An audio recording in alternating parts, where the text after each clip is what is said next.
Hello everyone and welcome to Katharine's Creatures. This is a series where I get to talk a little bit about and touch base upon various mythological creatures, beast beings, and the like pulled from lore worldwide.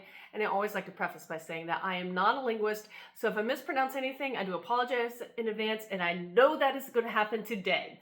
So today I want to talk about, and I am going to try my best to pronounce this name, the Patupaiarehe, or the Patupaiarehe. Again, do not know if that's even remotely close. Essentially, they are these mysterious, fair-skinned people from New Zealand folklore. And they are considered to have this kind of intrinsic, strong bond with the forest itself, and are actually a key part of the Maori culture. Now, I'm going to try one more time. Patupaiarehe? If anybody is a Kiwi and understands, let me know how to pronounce this correctly, because I know I am not. But anywho, these particular entities are easily identified because they have such pale skin, unlike a lot of the native populations there. And again, they're known or suspected to know the secrets of the forest, which they like to keep. They are very fae-like in many ways. So if anybody is familiar with various fae and fairy lore, you may hear some parallels in a moment. One being the fact that there's not really consensus on the size of these entities. The debate ranges from they are either very, very small, some think they're more or less comparable to humans, and others say they are the size of giants. So there is a wide range of the size of them, but they are all agreed to have this pale skin. Now, they also, and again, this kind of reflects a little bit of certain types of fae lore, is the fact that they cannot be out in direct sunlight.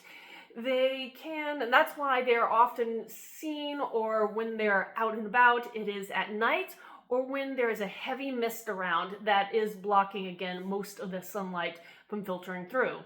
They are known to be hunters and gatherers, feeding on only raw food. They do not cook their food in any way, and I'll get back to that in a moment.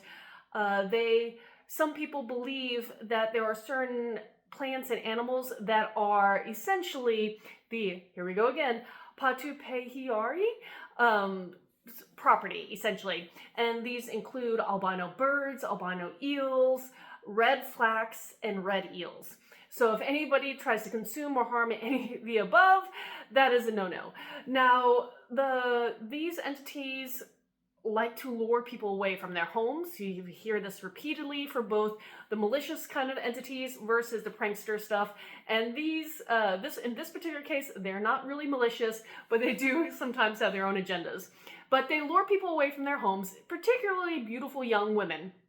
And if you're a woman, you don't have to necessarily worry about many things. They do not harm them.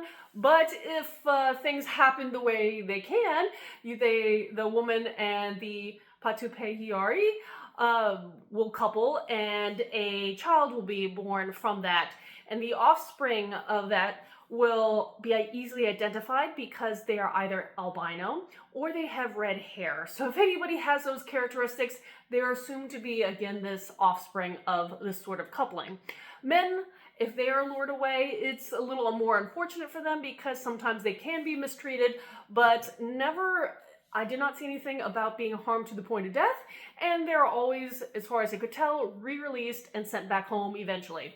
Now, if a person or a household wants to protect themselves from being essentially, again, coaxed away and abducted by these forest spirits, there are a couple things you could do. One is smear the house with a cocoa wahi, and essentially this is a mixture of iron oxide and shark oil. And it is thought that the scent of this paste, this mixture, is very repulsive and will keep them away. Another thing is fires. They do not like fire in any manner, and they hate the smell of roasted meat. So roasted or cooked meat, so they will avoid a house if they can smell that around. So just keep your fires in your hearth burning, essentially. That's pretty much all I have about this particular kind of forest entity.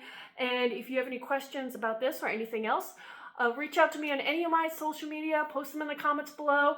And until next time, everyone, skål.